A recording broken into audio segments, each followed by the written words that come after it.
한글은 필요 없다. 일본을 지키자. 도쿄 신주쿠의 작은 골목, 오래된 상점가에서 한글이 등장하자 거리가 들끓었습니다. 일본에서 일본어를 써야 한다는 보수적인 상인들과 변화를 받아들여야 한다는 젊은 상인들이 격렬하게 대립했고, 급기야 상점 셔터에 한글은 필요 없다 는 협박성 낙서까지 등장했습니다.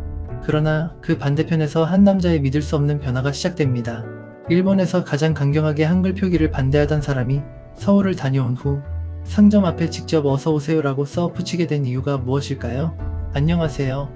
여기는 세상 곳곳의 흥미진진한 해외 사연을 전하는 채널 감동댕동입니다. 사연을 들으면서 여러분의 생각과 경험을 댓글로 자유롭게 나눠주세요. 그럼 사연 시작하겠습니다. 저는 도쿄 시부야에서 작은 라멘 가게를 운영하고 있는 야마다 타케시입니다. 저희 가게 야마다 라멘은 아버지가 50년 전에 시작하신 곳인데요. 전통 일본 라멘의 맛을 그대로 지켜오고 있어요.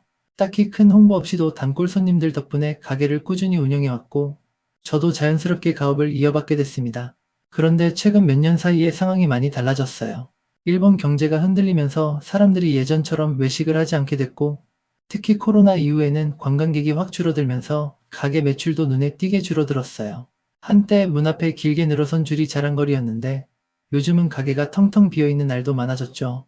이대로 가다간 안 되겠다는 생각은 들었지만 어디서부터 변화를 시작해야 할지 막막하기만 했어요. 그러던 어느 날 한국인 관광객 3분이 가게를 찾아왔어요. 뭔가 주문하려고 하는 것 같은데 메뉴판이 일본어뿐이라 난감해하는 눈치였어요. 한참을 고민하는 모습이 안쓰러워서 얼른 휴대폰 번역기를 켜서 도와드렸죠. 일본어를 전혀 못하는데도 라멘을 꼭 먹어보고 싶어하는 모습이 인상적이었어요. 어렵게 주문을 마친 뒤 그분들은 라멘을 한 입 먹자마자 감탄을 연발했고, 국물을 한 모금 마시고는 엄지를 번쩍 치켜 세우더라고요. 그 순간이 아직도 기억에 남아있어요. 식사를 마친 뒤 정중하게 감사 인사를 하고 가게를 나섰는데 저는 그냥 좋은 손님들이었구나 하고 넘어갔어요. 그런데 그날 밤 제 가게가 갑자기 SNS에서 화제가 되기 시작한 거예요. 알고 보니 한국의 유명 여행 블로거가 저희 가게에서의 경험을 올렸고, 그 게시물에 수천 개의 좋아요와 댓글이 달렸어요. 이곳 라멘 진짜 맛있다. 사장님이 직접 번역기로 도와줘서 감동받았다 같은 반응들이 쏟아졌고, 단숨에 한국 관광객들 사이에서 입소문이 났어요. 그 다음날 아침 평소처럼 가게 문을 열었는데 깜짝 놀랄 일이 벌어졌어요. 가게 앞에 한국인 관광객들이 줄을 서 있는 거예요. 평소라면 오전에는 손님이 거의 없는데 그날은 달랐어요. 다들 휴대폰을 들고 가게 사진을 찍고 있었고, 몇몇 분은 저한테 한국어로 인사를 건네시기도 했어요. 처음엔 얼떨떨했지만 이 변화가 우리 가게에 좋은 기회가 될 수도 있겠다는 생각이 들었어요. 그래서 저는 작은 변화부터 시작해보기로 했어요. 제일 먼저 한글 메뉴판을 만들었어요. 기존 일본어 메뉴판에 한글과 영어를 추가했을 뿐인데 손님들 반응이 엄청 뜨거웠어요. 메뉴판을 보고 반가워하는 한국 손님들이 많아졌고 주문도 훨씬 수월해졌어요. 거기서 끝이 아니었어요. 한국 분들이 매운 음식을 좋아한다는 걸 듣고 기존의 돈코츠 라멘에 매운 고추기름을 추가한 스파이시 라멘을 새롭게 출시했어요. 예상대로 이 메뉴는 대박이 났고 손님들 사이에서 금세 입소문이 퍼졌어요. 덕분에 가게 매출도 점점 회복되기 시작했죠. 그런데 저희 가게의 변화는 주변 상인들에게도 영향을 주기 시작했어요. 옆 가게를 운영하는 다케우치 씨가 조심스럽게 물어보더라고요. 혹시 그 한글 메뉴판 어디서 번역한 거야? 그렇게 해서 주변 가게들도 하나둘씩 다국어 메뉴판을 도입하기 시작했어요. 관광객들이 많이 찾는 골목에서는 한국어, 영어, 중국어 표기가 점점 늘어났고요. 변화는 그렇게 시작됐어요. 하지만 이런 변화가 마냥 반가운 것만은 아니었어요. 오래된 가게를 운영하시는 몇몇 상인들은 다국어 표기를 탐탁지 않게 여기셨어요. 여긴 일본인데 일본어만 쓰는 게 당연한 거 아닌가? 외국인한테 맞추다 보면 우리 전통이 사라지는 거야. 처음에는 그냥 곱지 않은 시선으로 바라보는 정도였는데 어느 날 상인의 회의에서 본격적으로 반대 의견을 내놓기 시작했어요. 다나카 씨는 한글 메뉴판과 한국어 안내문이 달린 가게들을 가리키면서 이런 변화가 꼴목 상권의 본질을 훼손하고 있다고 주장했어요. 저는 준비한 자료를 보여주며 설명하려 했지만 그는 들으려 하지 않았어요. 다국어 메뉴판을 도입한 후 매출이 30% 증가했고 외국인 방문객이 늘어나면서 골목 전체가 활기를 되찾고 있다는 데이터를 내놨지만 그의 표정은 전혀 변하지 않았어요. 오히려 한숨을 쉬면서 너무 젊어서 세상을 모른다라는 식으로 반응하더라고요. 상인의 내부에서도 의견이 나뉘기 시작했어요. 젊은 상인들은 변화를 받아들여야 한다는 입장이었고 오래된 가게를 운영하는 상인들은 신중해야 한다는 입장이었죠. 특히 다나카 씨를 비롯한 보수적인 상인들은 한글 표기가 불필요하고 일본 문화의 정체성을 흔들 수 있다고 주장했어요. 이런 분위기는 골목 전체로 확산됐어요. 한글 표기가 늘어나면서 한국인 관광객이 많아지자 일부 손님들은 불편함을 표출하기도 했어요.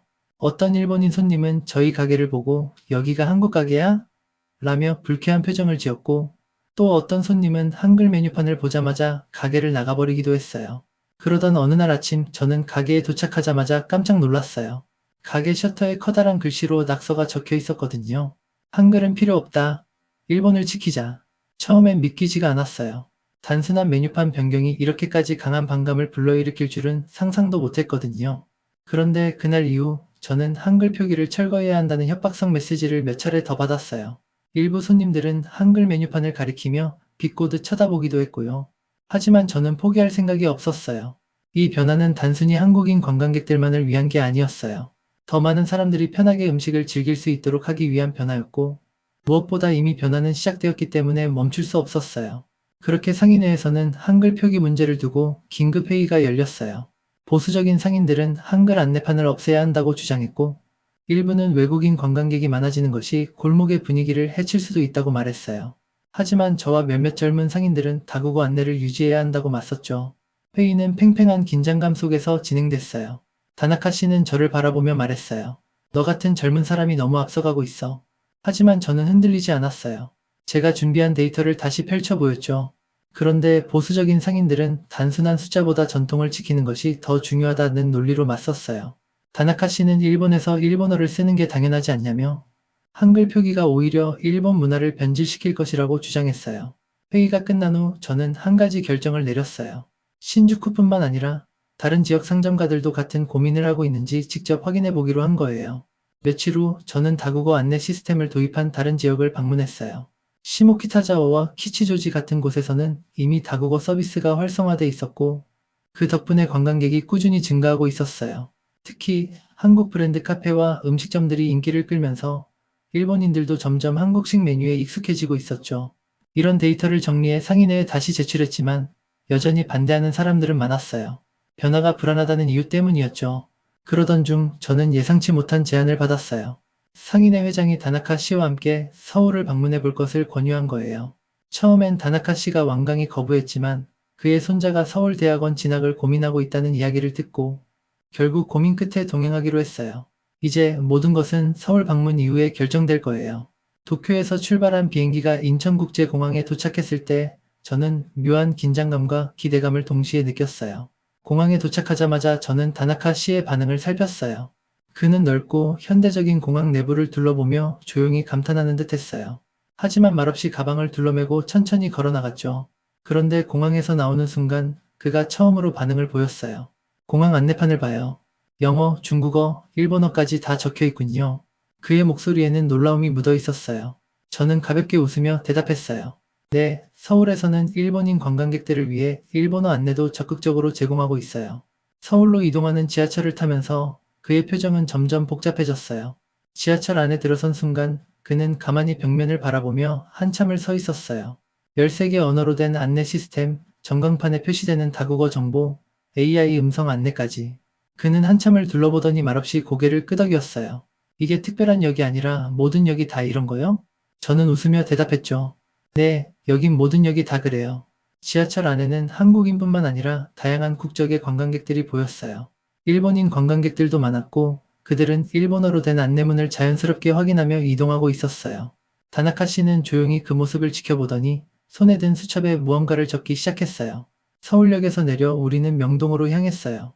서울에서 관광객이 가장 많이 찾는 지역 중 하나였고 일본인들에게도 인기가 많은 곳이었죠. 도착하자마자 다나카 씨는 눈을 크게 떴어요. "저기 일본어 간판이 많네." 그가 가리킨 곳에는 일본어 메뉴가 적힌 식당들이 줄지어 있었어요.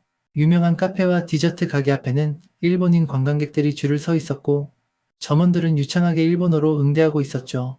우리는 한 식당에 들어갔어요. 벽에는 "환영합니다라는 한글, 영어, 일본어, 중국어 인사말이 적혀 있었고 메뉴판에도 4가지 언어가 모두 기재돼 있었어요. 주문을 마치고 앉아 있는데 점원이 일본어로 자연스럽게 응대하는 걸 본 다나카 씨는 한동안 아무 말도 하지 않았어요. 음식을 기다리며 저는 일부러 주변을 둘러봤어요.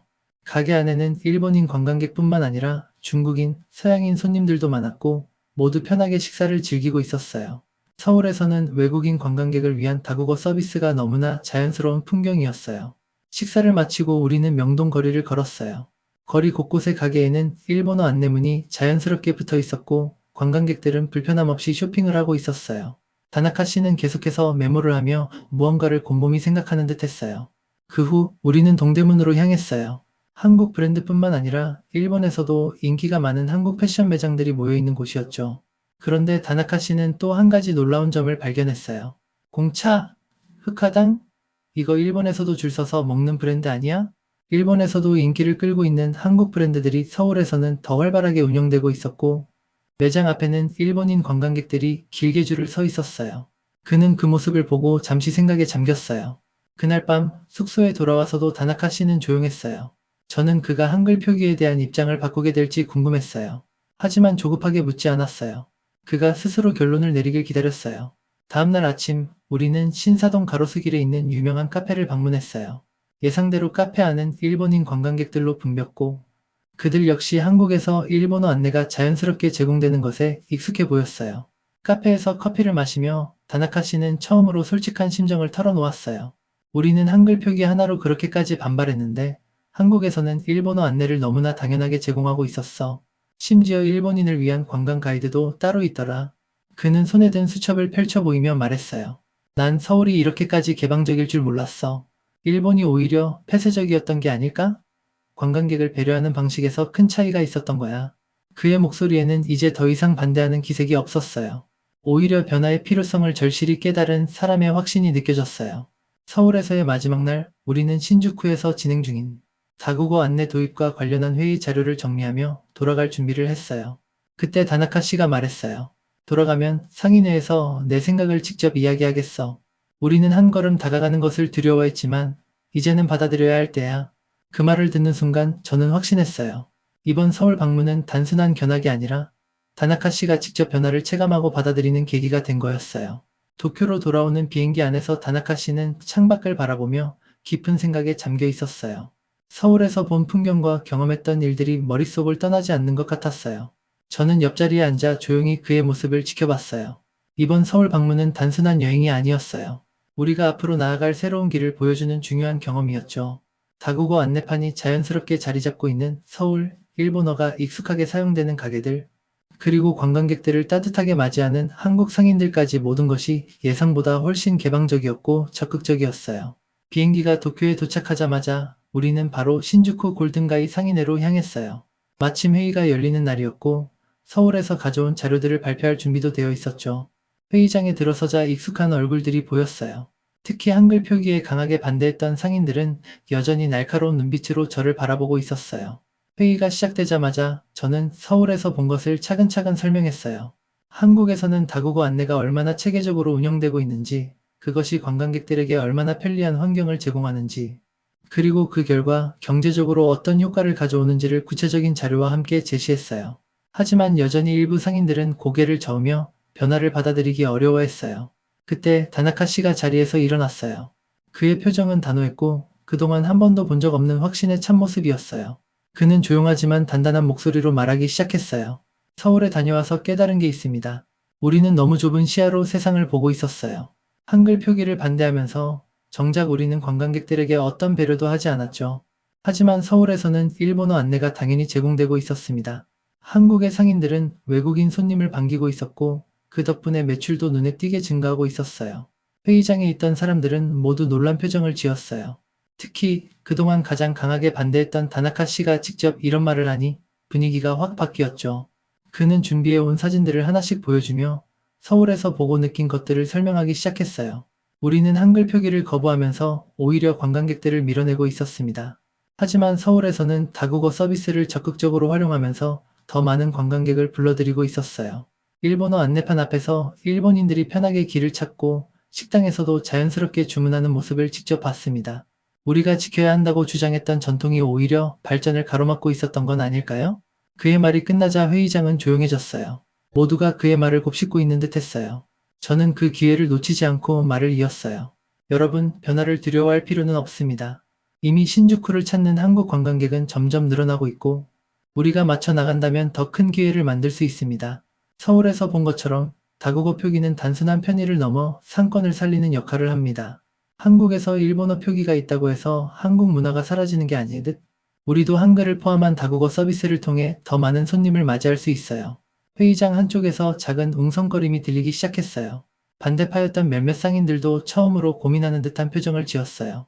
그동안 변화를 완강히 거부하던 사람들조차 다나카 씨의 말을 듣고는 깊은 생각에 빠진 듯 했어요. 그때 신주쿠 상인회의 회장이 입을 열었어요. 그는 회의 내내 침묵을 지키고 있었지만 다나카 씨의 말을 들은 후 생각이 정리된 듯 했어요. 다나카 씨, 당신이 직접 경험하고 나서 이렇게 말하는 걸 보니 정말 많은 걸 느끼고 오신 것 같군요. 우리도 이 변화를 그냥 외면할 수는 없을 것 같습니다. 하지만 너무 급격한 변화는 부담스러울 수도 있으니 단계적으로 진행하는 게 좋겠군요. 그렇게 해서 신주쿠 골든가이 상인회는 중요한 결정을 내렸어요. 각 가게들이 자유롭게 다국어 표기를 도입할 수 있도록 허용하되 상인회 차원에서 가이드라인을 제공하기로 한 거죠. 즉, 억지로 변화를 강요하지는 않되 변화를 원하는 상인들에게는 적극적으로 지원하기로 결정한 거예요. 회의가 끝난 후 저는 다나카 씨와 함께 가게로 돌아왔어요. 그는 피곤해 보였지만 표정만큼은 한결 후련해 보였어요. 우리도 결국 변할 수밖에 없는 시대가 왔어. 변화를 받아들이는 것이야말로 진짜 전통을 지키는 방법일지도 몰라. 그의 말이 깊이 와닿았어요. 변화란 단순히 과거를 버리는 것이 아니라 현재에 맞춰 발전시키는 과정이었어요. 그리고 그 시작은 우리가 먼저 한 걸음 다가서는 것이었죠. 그날 밤 저는 가게 앞에 새로운 한글 메뉴판을 걸었어요. 그리고 그 아래 작은 문구를 추가했죠. 어서 오세요. 야마다 라멘입니다. 이제 우리는 변화를 향한 첫발을 내디뎠어요. 그리고 이 변화는 단순히 신주쿠 골목뿐만 아니라 일본 전역으로 퍼져나갈 거라는 확신이 들었어요. 한글 메뉴판을 도입한 후 변화는 생각보다 훨씬 빠르게 찾아왔어요. 가게 앞을 지나던 한국인 관광객들은 메뉴판을 보고 흥미를 느껴 자연스럽게 가게 안으로 들어왔고 기존의 일본인 손님들도 불편함 없이 여전히 찾아와 주었어요. 매출이 점점 늘어나면서 변화의 효과를 몸소 실감할 수 있었죠. 특히 SNS의 영향력은 정말 대단했어요. 한글 메뉴판을 본 관광객들이 사진을 찍어 SNS에 올리기 시작했고 하루 만에 한국인들이 꼭 가봐야 할 도쿄 맛집이라는 해시태그와 함께 저희 가게가 입소문을 탔어요. 며칠 뒤에는 한국의 유명 유튜버가 직접 방문해 영상을 찍어갔고 그 후부터는 가게 앞에 줄을 서서 기다리는 손님들이 생겨났어요. 이런 변화는 신주쿠 골목 곳곳에서도 나타났어요. 한글과 영어 메뉴판을 도입한 가게들의 매출이 증가했고 무엇보다 외국인 손님들이 더 편하게 가게를 찾기 시작했어요. 처음에는 변화에 반대했던 상인들도 조금씩 태도를 바꾸기 시작했죠. 그 중에서도 가장 큰 변화를 보여준 사람은 다나카 씨였어요. 회의에서 결심한 이후 그는 직접 한글 메뉴판을 만들어 가게에 걸어두었고 한국인 손님들에게 적극적으로 다가가려 노력했어요. 처음에는 어색했지만 시간이 지나면서 한국어로 간단한 인사도 배우며 손님들과 소통하려 했죠. 그의 가게를 찾은 한국인 손님들은 그가 서툴지만 열심히 한국어로 인사하는 모습을 보고 놀라워하며 따뜻한 반응을 보였어요. 어떤 손님들은 다나카 씨와 사진을 찍어 SNS에 올렸고 덕분에 그의 가게도 입소문을 타기 시작했어요. 어느 날 다나카 씨가 저를 찾아와 말했어요. 처음엔 한글 표기를 반대했던 게 부끄럽구나. 서울에 다녀오지 않았다면 난 끝까지 변화를 거부했을지도 몰라. 하지만 이런 변화가 모두에게 환영받는 것은 아니었어요. 여전히 보수적인 정치인들과 일부 상인들은 한글 표기가 일본 문화에 부정적인 영향을 미칠 거라고 주장했어요. SNS에서도 한글 안내판을 두고 논란이 일었고 일부 정치인들은 일본의 거리에서는 일본어를 지켜야 한다는 목소리를 내기도 했죠. 그럼에도 불구하고 신주쿠 골목의 변화는 멈추지 않았어요. 일본 관광청에서도 외국인 관광객 유치를 위해 다국어 안내 시스템을 확대해야 한다는 의견이 나오기 시작했고 다른 지역에서도 한글 표기를 도입하려는 움직임이 나타났어요. 이제 변화는 단순히 한 가게나 한 골목의 문제가 아니라 일본 사회 전체가 마주해야 할 흐름이 되어가고 있었어요. 시간이 지나면서 신주쿠 골목은 점점 더 국제적인 공간으로 변해갔어요. 다국어 안내판이 설치되고 AI 번역기기가 도입되었으며 한국인뿐만 아니라 영어권 관광객, 중국인 관광객들도 더 쉽게 가게를 찾을 수 있게 되었죠. 그리고 어느 날 신주쿠 골목에 한 특별한 손님이 찾아왔어요. 그는 일본에서 한글 표기를 가장 강하게 반대했던 정치인이었어요. 몇 달 전까지만 해도 한글 표기를 철거해야 한다고 강하게 주장했던 사람이었죠. 그는 상인회 대표와 함께 골목을 둘러보며 변화를 직접 확인하고 있었어요. 그는 한참 동안 신주쿠 거리를 걸으며 이곳저곳을 살펴보다가 결국 다나카 씨의 가게로 들어갔어요. 그곳에서 한국인 손님들이 즐겁게 식사하는 모습을 지켜보았고, 다나카 씨가 서툰 한국어로 손님들에게 인사를 건네는 장면도 직접 보게 되었죠. 그의 태도가 완전히 바뀌었다고 할 수는 없지만 적어도 변화에 대한 인식이 조금씩 달라지고 있다는 것이 느껴졌어요. 그렇게 해서 한글 표기를 둘러싼 논쟁은 점점 새로운 국면으로 접어들었어요. 이제 일본 사회는 과거의 틀을 깨고 변화를 받아들이는 방향으로 나아가기 시작한 거죠. 이제 신주쿠 골목의 변화는 일본 전역으로 확산되고 있었어요. 그리고 저는 깨달았어요. 이 변화는 단순히 한글 표기의 문제가 아니라 문화적 개방성과 포용성의 시작이라는 것을요. 도쿄의 작은 골목에서 시작된 변화가 이제 일본 전체를 바꾸는 새로운 물결이 되어가고 있었어요. 오늘의 사연 끝까지 시청해주셔서 감사합니다. 오늘의 영상이 즐거웠다면 좋아요와 구독 잊지 마세요. 여러분의 응원이 저에게 큰 힘이 됩니다. 그럼 다음 영상에서 더욱 알찬 사연으로 찾아뵐게요. 항상 건강하시고 행복하세요. 감사합니다.